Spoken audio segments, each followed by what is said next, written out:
ओम शांति। बहन की शादी को 6 साल हो गए हैं। मैं कभी उसके घर नहीं गया। होली, दीपावली, भैया दूज पर कभी कभी मम्मी पापा जाते हैं।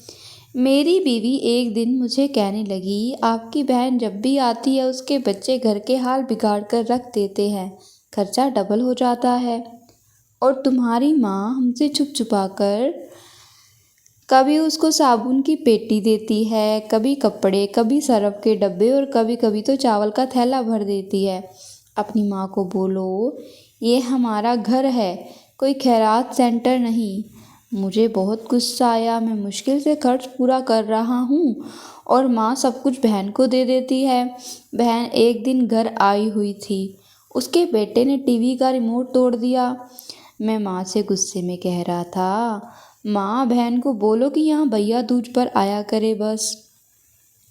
और ये जो आप साबुन, सरफ और चावल का थैला भर भर कर देती हैं ना, उसे कहो देना बंद करें। माँ चुप रही, लेकिन बहन ने मेरी सारी बातें सुन ली थी। बहन कुछ ना बोली। 4 बज रहे थे। अपने बच्चों को तैयार किया और कहने लगी, भाई मुझे बस स्टॉप तक छोड़ आओ। मैंने झूठे मुँह कहा, रह लेती कुछ दिन और, लेकिन मैं मुस्कुराई, नहीं भाई, बच्चों की छुट्टियां ख़त्म होने वाली हैं। फिर जब हम दोनों भाइयों में ज़मीन का बंटवारा हो रहा था तो मैंने साफ इनकार किया, भाई मैं अपनी ज़मीन में से बहन को हिस्सा नहीं दूंगा। बहन सामने बैठी थी, वह खामोश थी, कुछ ना बोली। माँ ने कहा, बेटी का भी तो हक होता है। लेकिन मैंने गाली देकर कहा कि कुछ भी हो जाए मैं बहन को हिस्सा नहीं दूंगा। मेरी बीवी भी बहन को बुरा भला कहने लगी। वह बेचारी खामोश रही। बड़ा भाई अलग हो गया कुछ वक्त के बाद। मेरे बेटे को टीबी हो गई। मेरे पास उसके इलाज करवाने के पैसे नहीं थे। मैं बहुत परेशान था। 1 लाख रुपया कर्ज भी ले लिया था। मैं बहुत परेशान था। कमरे में अकेला बैठा अपने हालात पर रो रहा था। उस वक्त वही बहन घर आई। मैंने गुस्से से बोला, अब ये आ गई है मनहूस। मैंने बीवी को कहा, कुछ तैयार करो बहन के लिए। तो बीवी मेरे पास आ गई, कोई ज़रूरत नहीं कुछ भी पकाने की इसके लिए।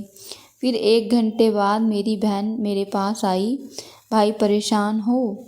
बहन ने मेरे सिर पर हाथ फेरा, बड़ी बहन हूँ तुम्हारी, अब देखो मुझसे भी बड़े लगते हो।